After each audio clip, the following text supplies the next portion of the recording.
So, what's the crack? Today we're going to be talking to, would you like to introduce? Oh, Brendan from Vircolac. I'm Dara from Vircolac. From Vircolac. Wonderful stuff. And today we're at Siege of Limerick. This is about the Hound of Ulster. This is Tether and Way.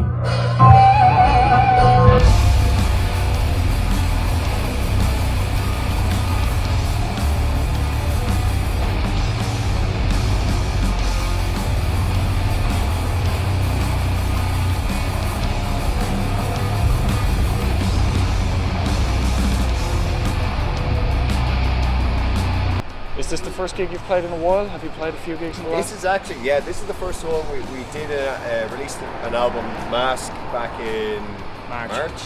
And this is the first gig now. We've got a string of stuff coming up from now on, and things are going to start picking up from. And how long has the band been going as a whole? Nearly 6 years now. All original members kind of thing, or? No. We've shuffled the deck a few times, but what we have now is, I think, the best of what we got so far, so and everybody's tighter, more together, more involved, and it's a lot more crack as well. So, would you say it's more focused in a sense as well? Well, see, focus is an interesting term because it depends on what you mean by focus. We're very focused on what we do creatively. We know exactly what we want to do, which is the fundamental part.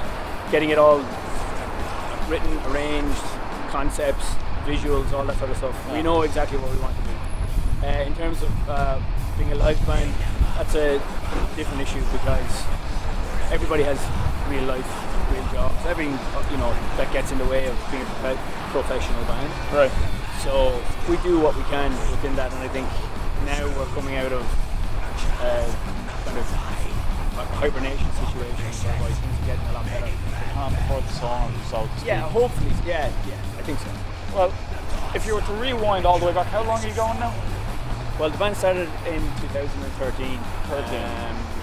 So it is 6 years. It is 2013. And if you could, because this is something that's sort of, I would say, imperative to the idea of the documentary is, how would you describe the music scene in 2013, or the metal music scene for yourselves? Did you find that it was very inclusive, very easy to find yourself making friends with different bands, finding gigs, or do you feel like it was kind of it was an uphill battle to get yourself somewhere in the beginning? You're asking a social question that is not really relevant to us as a band, because the people who put the band together were people who've been around for a long time in the metal scene. So right. all that sort of stuff is not really relevant to how the band came together. So even going further back, like when you were growing up and first got into playing in bands, how would you have described that experience? Compare it to now, maybe. I think probably both of us is quite different.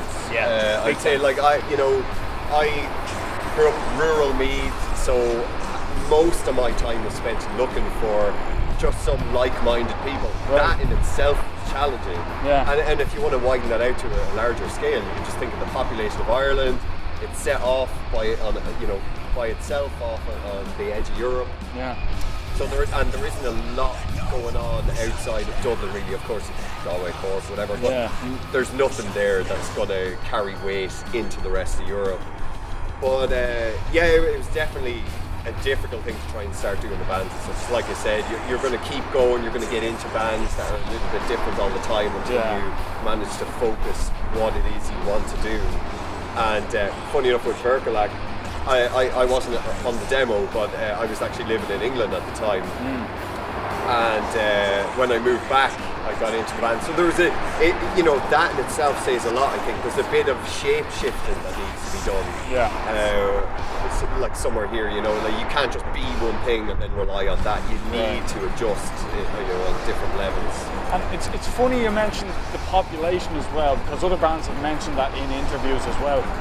Do you feel like that's the biggest limiting factor in being a band in Ireland? Or do you think that there's something else that's stopping a band from being self-sustaining on just staying in their own local scene or their own local metal community? Well, the metal community, as you speak of it in Ireland, is a very disparate, disjointed, atomized kind of thing, because there are so many different styles of metal. bands here, none of which kind of connect or rely on each other. And I think one of the overarching things from my experience, and in my opinion as well, about Irish metal is there's a huge influence coming from more mainstream metal sort of stuff, which is not where we come from. We come from, even though we like mainstream bands like Thin Lizzy, Iron Maiden, Motorhead, Guns N' Roses, whatever. There's a kind of an understanding, I think, from my experience of the metal scene in Ireland, of wanting to be in a band that is popular, that is influenced by things that are popular, rather than being influenced by the music and wanting to generate your own music based on what you're influenced by. It's more of a cosmetic kind of thing in some respects. I'm not saying that people start bands and they want to be famous, that's not the sole motivation, but things that they're interested in and motivated by tend to be more commercial. So that kind of gets lost in the mix, and you have a very American styles of music that don't translate here, yet you've bands in that style that are playing to a very small group of people on a regular basis, and that eventually burns itself out and bands go nowhere as a consequence. But I think it's more to do with bands being influenced by things that they like, which is fine, but they don't understand that this isn't going to be popular, and they get frustrated at the fact that it's not going to be popular, and then they break up. And I think actually just to add to that as well, something you mentioned, is that when you're talking about Ireland having a lot of different scenes, and there is, even in Dublin, there are like all these little tiny scenes, but by scene we're talking about 4 or 5 bands. Where, you know, there's like a little death metal scene, little black metal, there's even a fucking glam rock scene that's showing up in Dublin in 2000. I haven't seen that in years. I have not seen that in at least 4 or 5 years. You know, but so what happens then is, because the groups are so small, there's almost like everything is kept apart and segregated. And so I think in some way that would lend to, you know, just, you know, there's nothing banding together at that level, you know, even though there's enough people there to have a scene, if you want to call it that. But it all comes down to nearly gang mentality. It's just you're all separated off and nothing clicks in together. So ultimately we're kind of fucked from the start. Yeah, that's a very good point. It does sound lovely to think of glam metal fans fighting metalcore fans in a way. It's beautiful. It's an old romantic idea of what it used to be. That's how it was when I was a kid, you know. But all those things are kind of ridiculous in this day and age, you know. People are more mature than that at this point, I think. Well, I'm not sure about that, but I think I think there's an overwhelming shame about being so vocal about those opinions. Well, I think that metal itself as a genre has matured. So you're talking about people like back in the 80s, it was young people. You know, it was young. Now you've got people who are, you know, they've got a bit of life under them, you know, and they understand things a little bit more. So things like going out and like bashing posers. It's not done anymore, you know. Like it's not PC. No, This is the snake.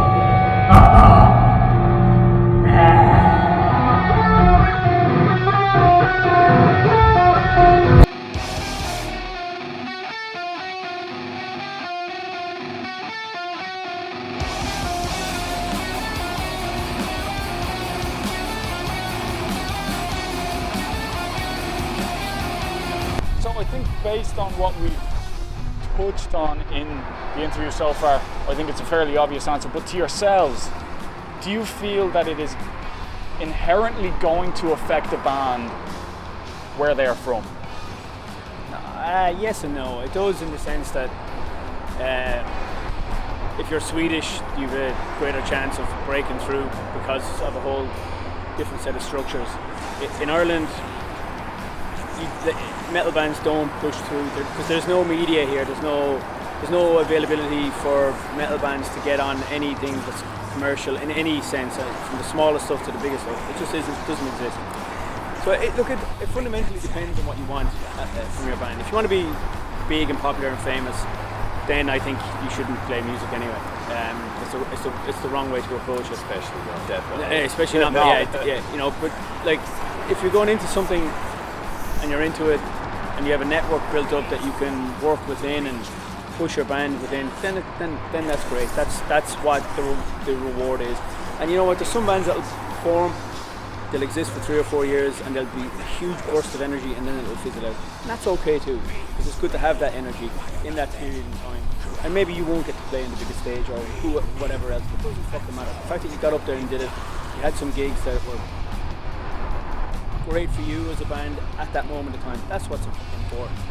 Well, in that sense then, so if you, like you were saying about the Swedish scene, if you're in a Swedish death metal band, you're probably very likely to be influenced by people who have come before you in the Swedish death metal scene and adopt that style. Do you as a band kind of actively take on other Irish metal bands, or doesn't even relate to you because you don't want to have copied? I think Thin Lizzy would be they're not a metal band, but I think if we're going to pick a band, Thin Lizzy would be plus, if you're a band from Ireland in the rock metal scene and Thin Lizzy don't affect you in some way, there's something wrong. Yeah, you're missing the fucking point. But going back to what you were saying about Swedish death metal, and I think a big reason that those guys carry on a little bit more is because, well, first of all, they're in a very rich country. They can drop into Europe and out of it. Daddy Dearest can give them their apartment whenever they need. Swedish death metal is kind of a brand. And it's got a stamp of approval on it. Same as Norwegian black metal, same as Brazilian. So it has a stamp of approval on it. So you know, Swedish death metal, Entombed, Dismember, whatever. Yeah. You know there's quality there. So people are more willing to go for it and take a chance on it. Irish death metal, it's like what is there? Like, you know, there are some great bands currently. Yeah. But it doesn't have 20 years of great death metal underneath us to carry it forward or to draw people in. Do you think it has the potential to have that kind of influence? The way you'd say England brought about punk, Norway brought about black metal, Sweden with death. Do you think that Ireland has a potential for some kind of? We're always in, like,